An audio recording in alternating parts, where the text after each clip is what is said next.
Practicing? What? Don't ask me. Some kind of play acting. Play acting? Sounded like it. And the young one spouting his head off, and the old one listening with both ears. Oh, Monsieur Argan, what a choice you've made. That old Forest, what a man. And that young son of his, there's not his like throughout the whole of Paris. There could it be? Oh, mistress, when you see him, there'll be no further doubt. The moment you set your eyes on him, your mind will be made up. You'll know your future. What a husband is in store for you. I'm glad you realize it. Ah, here they are. Ah, the guy for us. So happy to see you. My great hero is friend. It's such a pleasure to see you. I'd like to tell you. I asked Oh, not at all. Don't mention it. as I was saying, I desire to tell you. Ah, yes. I desire to let you know. The two of us, my son and I, Ah, yes. The two of us, my daughter and myself. come here to great delight. And with what joy we welcome you. Yes. Yes. We make you realize that we should appreciate your great kindness and condescension in calling upon us in this way. And I do solemnly swear by the word that we shall always in our power and time never back to know so.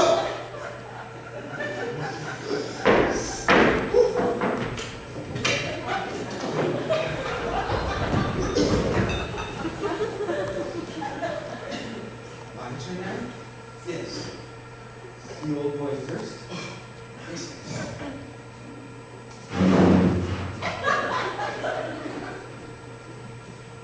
Father, my new father, for that is the title by which I shall know you from henceforth. But how much more you are to me than my real father. He begot me. I am the fruit of his body, but you chose me. I am the offspring of your mind, and as the mind is much greater than the body, so of my two fathers, you must and shall always take first place. All right, up to me. Very good. I know. Don't hurry. One. Now shall I be the next? Yes. Do I kiss your disturbance? Yes.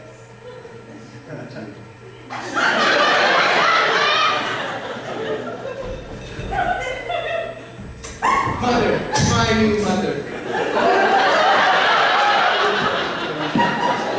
That's not my wife you're speaking to. Oh? Where is she? Who? Your old woman. She'll be here in a moment. Oh. Shall I wait for her? No. She peace to betrothed. Yes.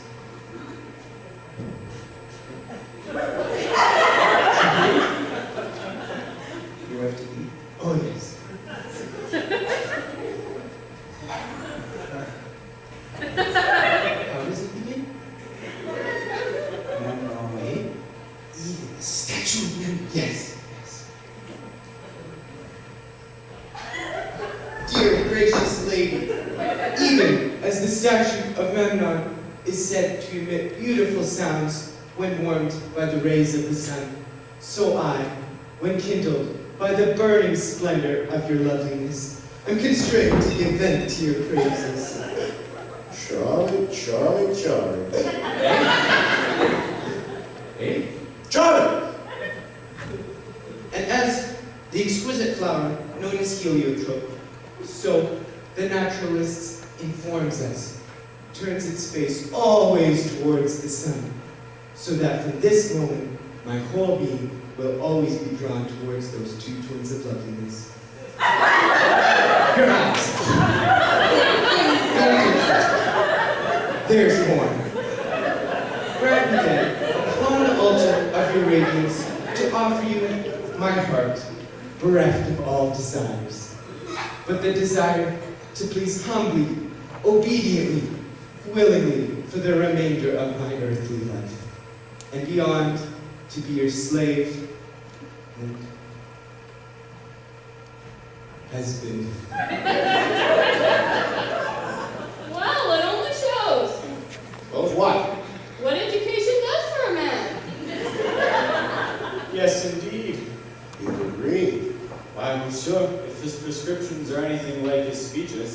Surely no illness would stand a chance. Well, there, Doctor, you hear? But we all congratulate you, especially my daughter and myself. Such a husband and such a son-in-law. My dear and honored friend, I thank you. And if you will allow me to say so, it is not merely because I am his father, but I have reason to be well pleased and proud of him. Anyone who has had anything to do with him realizes he's a young man with whom there is nothing. There is absolutely nothing. There is nothing at all. At which anyone can find fault with. You may find this difficult to believe, but he was never what you call a bright child.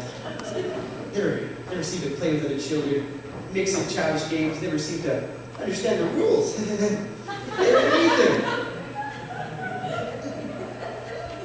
My wife and I had the most difficulty teaching him how to read.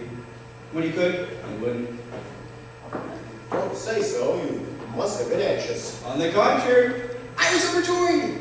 Overjoyed? The passionate figure of clay, it's a matter of moments. But to hew it from stone or to carve it from wood, that takes time. Yeah. Takes time. But which is longer? Which indeed? Or which is the greater of worth? A tree that takes its time in growing, it bears the finest fruit. How true. How very true. When I realized my son was slow of imagination, ponderous in his thinking, I knew that when he made his decisions, they would be waiting. And so indeed they are. At college, he overcame all opposition by ignoring it. The wisdom of the past is like a mighty rock. My son has become a part of it, a limpet on its surface. Nothing can budge him.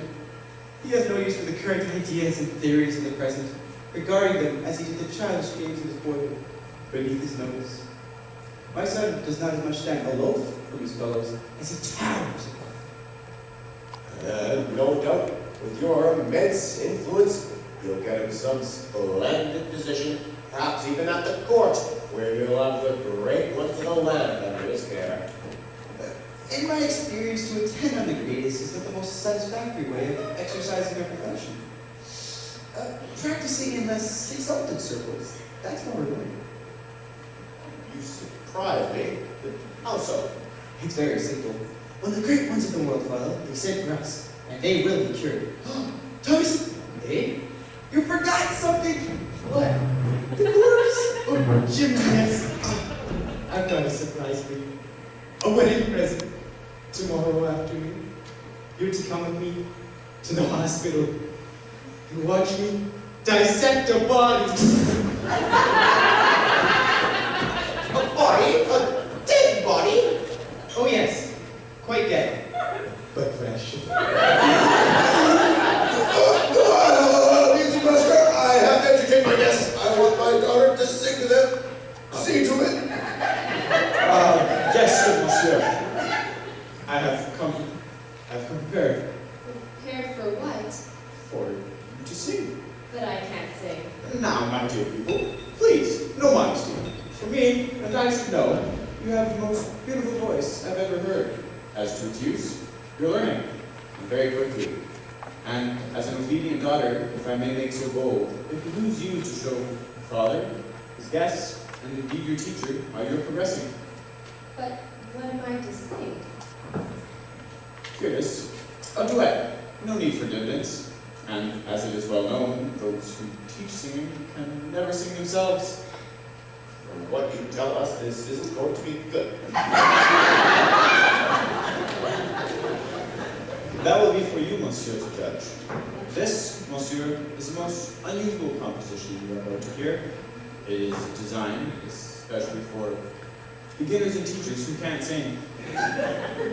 It is, as it were, a kind of improvisation, and may be sung or intoned in a kind of recitative. A very valuable accomplishment. So the duets speak, sing, or intone to each other as the spirit moves them. Oh, it's a bit of a jumble, but go ahead. Here is your part. This. But there's nothing. Nothing that you can't manage. Now, let me set the scene. You must imagine that I am a shepherd. You're an old shepherd, eh? A young one. About your own age. Exactly my own age. Now, Your daughter, monsieur, you must imagine a shepherdess. And the shepherd whom I represent went to the performance of a mask. And the shepherdess, as it turned out, you must realize, monsieur, that such things happen in plays, such in real life, was there too. She was there, I may add, under the protection of an older woman. Her aunt?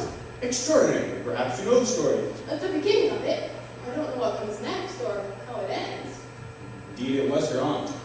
And in the story, did the shepherd know the aunt? Now, the shepherd did know the aunt. Poetic license is what we call it, necessary for the plot. Thus, he was able to come face to face with the shepherd. Yes. And the shepherdess came face to face, and he saw before him not a shepherdess, but a young goddess. For the mask of the slightest interest for him, yet it was far too short, and the ending of it meant the parting of his beloved. For when he returned home, there was no thought in him but how he could see his loved one once again. What happened to his sheep? Why, the shepherds whom the poets read of have no sheep. Why are they called shepherds? What else would you call them? Master, he mustn't have been dropped. Poor shepherd, what did he do? Well, she was so well guarded, he could do nothing. Then the fates dealt him a dreadful blow. There was a friend first. A shepherdess too? No, something of country bumpkin, Oh! but with a heart of gold and her wits about her. Yes. And she sent him a message saying his goddess was to be married to another. God cooked his goose. By no means. But at this time, she was as necessary to him as the air he breathed. He was in love. He was in despair. And those two together can breed a reckless courage. Putting aside his shepherd's garment so that he was, as it were, in disguise, he went to the girl's home. Did he? The young dog. I'd have given him what for. I'm sure he would, but as I told you, he was desperate. Besides, he had to find out if the girl loved him as he loved her, and what was best to do. It is at this point in the composition that, well, the improvisation begins, for feelings are too deep to be expressed other than through music.